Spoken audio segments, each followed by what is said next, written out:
Blackmagic have just announced a brand new camera, the Blackmagic Pocket Cinema Camera 6K G2, which is essentially the same camera we've always had, but now in the 6K Pro body, but without the bright screen and without the internal NDs. But that's not the most exciting news they've said today. Let's find out more. So Blackmagic made an announcement at 3:30 in the AM for a lot of people in the US. Great timing for me over in here, Korea. I think it was like 7:30 PM. They've updated the Blackmagic Pocket Cinema Camera 6K, bringing it up in line to the 6K Pro model. So the body is exactly the same in dimensions. It's a little bit lighter, and all the features are going to be the same as the 6K Pro model, apart from the brighter screen and the internal NDs. And the price is also $500 cheaper than the 6K Pro model. Grant gave reasons that people sometimes don't want the internal NDs. He didn't really give a very good reason about why the screen isn't any brighter. I guess that's probably just because they want people to buy the 6K Pro rather than the 6K. But a lot of people are upset about this because they were expecting something bigger and greater and something a little bit more further into the future, okay? So there's been a lot of hype around a box cinema camera for a very, very long time, thanks to a certain someone possibly. But now we have this update to the Pocket Cinema Camera 6K that no one was really expecting, and I think no one really wanted either. I think if anyone wanted any camera to be updated, it would have been the Pocket Cinema Camera 4K. And I think the main reason why people are disappointed is because it's not such a huge step up. It doesn't really gain anything against the 6K at all.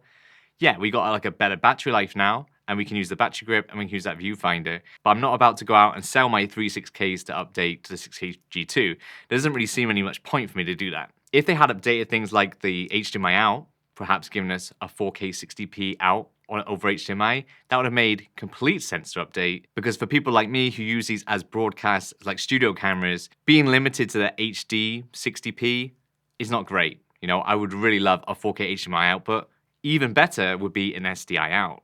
But no, we didn't get given anything else like that. I think this update to the G2 only really benefits new users who are coming into this kind of ecosystem now and they're thinking, which one should I get? If you want to go micro 4/3, you get the 4K obviously. If you're looking at EF models, now you have 2, which are pretty similar. If you want to save $500 and don't want internal NDs, then you would get this G2 model. I really wish there was more things to it, but alas, there isn't. Let me know in the comments below what you think about the G2, because I'm pretty sure most people are disappointed about this announcement. The other announcement we got was the release of Blackmagic Camera Update 7.9, which brings several new features, including the use of focus and zoom demands with the cameras like the 4K, the 6K, and 6K Pro, which is pretty cool. I don't actually have any of those to test out. But I'm kind of wondering how it works with just the one USB cable. I don't know if they connect into each other and then go into the body. Obviously, we only have one USB-C slot on our cameras. So if you have a zoom and a focus demand, I'm guessing they go to one cable, potentially. I don't know. Let me know in the comments below if you know the answer to that question. But that is potentially good for me in this kind of studio environment. Focus demands would be the best because I don't have any power zoom lenses.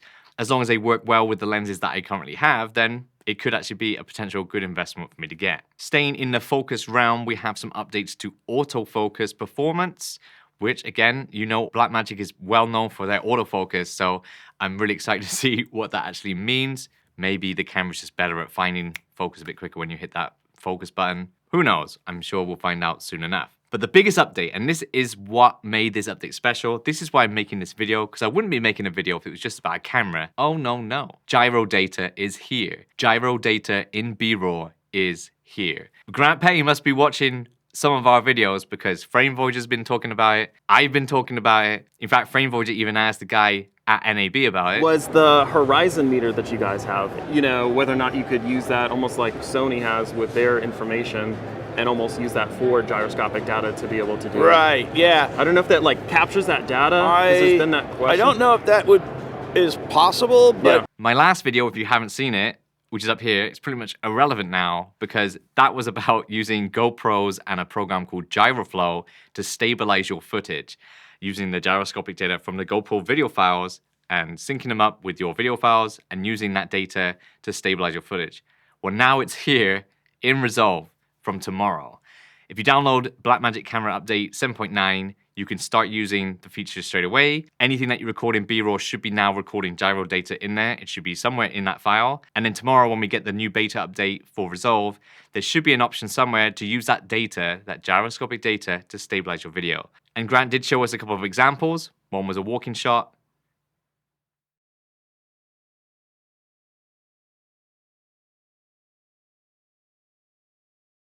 Another one was on a boat.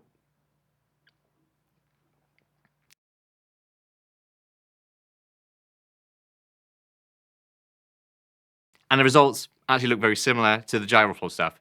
I'm hoping that the results are actually better than gyroflow, but the only thing is that they don't know what the lenses are. So with gyroflow, you would have to kind of calibrate a lens, because it kind of shows the kind of the distortion of what the lens sees on a grid, and then it uses that data to help stabilize your video. If that step is not included in this workflow, I'm very curious to see how well the stabilization is, and if we can zoom and things like that in the video file. Grant didn't really go into that much detail. He was just like, these results are really great. And yeah, I'm sure they are really great, but I'd love to see a little bit more explanation about how it works, because obviously using gyroflow and knowing that workflow, it can be a bit complicated sometimes, and the results don't always work. Grant didn't say any of those caveats, so I'm very interested in seeing if somewhere in the BRAW files that they get metadata from the lens, so they know what the lens is doing at certain times, if it's zooming, or like what focal length it's at, what kind of lens it is, if they've already somehow calibrated these lenses already in some kind of database, or is it literally just going to take the gyroscopic data and combine it with an already available visual stabilization method? I'm not sure. I'm sure we're going to find out tomorrow. I'm sure that lots of people are going to be trying it out, me included, because this is such an exciting update. As I've said, loads of us have been talking about this and wanted this for a very long time. That's why I think this is way more important than a Blackmagic Pocket Cinema Camera 6K G2 update. This can change so much about how we make videos. So yeah, let me know in the comments down below what you think about everything that's been said by Grant today in Blackmagic. The new camera, what do you think about it? Good? Bad? Don't care? Focus demands, focus improvements, and of course, gyroscopic stabilization. Let me know your thoughts in the comments below, and I'll see you in the next one.